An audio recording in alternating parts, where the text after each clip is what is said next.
ഇന്ന് രാവിലത്തെ morning ടാസ്കിൻ്റെ topic എന്താണെന്ന് വെച്ചാൽ നിങ്ങളുടെ സ്ട്രെസ്സ് കുറയ്ക്കാനായിട്ട് ബിഗ് ബോസിലുള്ളവരുടെ സ്ട്രെസ്സ് കുറയ്ക്കാനായിട്ടുള്ള മാർഗ്ഗം എന്താണെന്ന് ചോദിച്ചു. അപ്പോൾ എല്ലാവരും പലതൊക്കെ പറഞ്ഞു.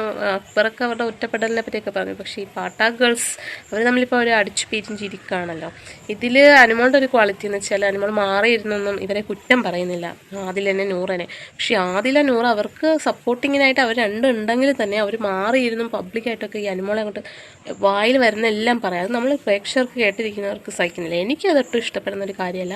അപ്പോൾ ഇന്നത്തെ ഇതിലും അവരത് തന്നെയാണ് പറഞ്ഞത്. ഞങ്ങൾ അതിൽ പറയുകയാണെങ്കിൽ ഞങ്ങൾ ലൈഫിൽ പലരെയും പരിചയപ്പെട്ടിട്ടുണ്ട്, അവരെല്ലാം ഞങ്ങൾക്ക് പല തരത്തിലുള്ള ബുദ്ധിമുട്ടുകൾ തന്നിട്ടുണ്ടെന്നൊക്കെ പറയുന്നത്. അതുപോലെ തന്നെയാണ് ഇവിടെ ഞങ്ങൾ ഭയങ്കരമായിട്ട് ഫ്രണ്ടാന്ന് കരുതിയവരൊക്കെ ഡ്രാമയാണ് കളിച്ചുകൊണ്ടിരിക്കുന്നത്.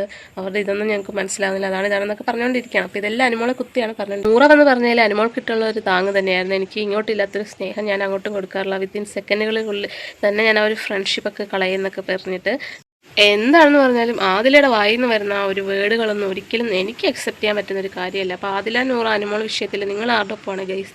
അനുമോൾ തന്നെയാണ് ശരി. അതിലൊരു നല്ല ഫ്രണ്ടേ അല്ല.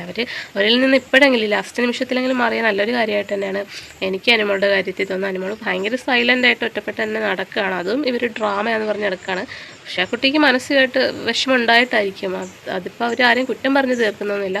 എന്തായാലും ഇത് മാറാതിരിക്കുകയൊക്കെ ചെയ്യട്ടെ. എന്തായാലും കളികൾ കുറച്ച് നാളും കൂടെ അല്ലേ ഉള്ളൂ. അപ്പോൾ എല്ലാവരും എൻ്റെ വീഡിയോ ഇഷ്ടപ്പെട്ട് ലൈക്ക്, കമൻറ്റ്, സബ്സ്ക്രൈബ് ചെയ്യണേ ഗൈസ്. Thank you.